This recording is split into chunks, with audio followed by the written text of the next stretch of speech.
Well, the Starbucks at Westgate has taken its first steps toward unionizing. This comes after workers say they want better support from the company. Steve Iwanek spoke with employees in the company to hear what they had to say. He joins us in studio with the latest. Steve? Yeah, Dan, the Westgate location is one of 18 nationwide that on Wednesday filed a petition to unionize. They are joining a push of over 400 stores that have done so across the U.S. It's an effort, they say, to make their voices heard. Starbucks workers asking for a cup of help.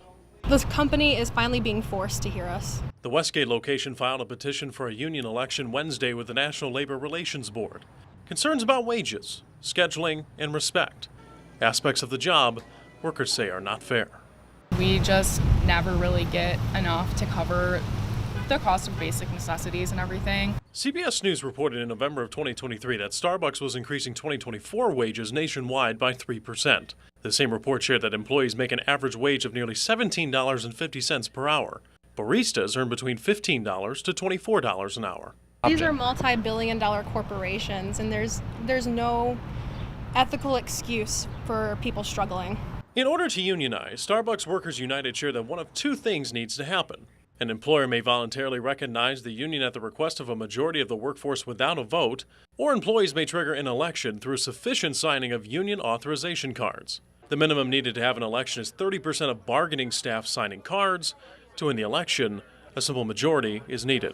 I think that it's definitely becoming a lot more normalized for people to stand up to employers and, come together to actually have a voice. WTOL 11 reached out to Starbucks for comment regarding Westgate's announcement.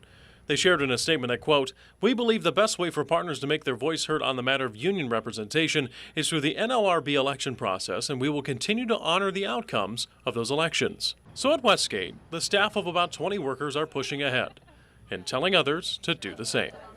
Together.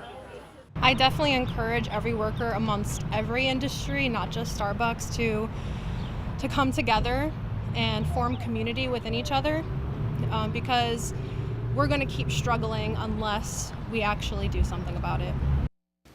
Now, Ohio has other Starbucks that have unionized in Cleveland, Columbus, Cincinnati, and Mansfield. In the same statement to WTOL 11, Starbucks shared that, quote, "We are committed to delivering on our promise to offer a bridge to a better future to all Starbucks partners."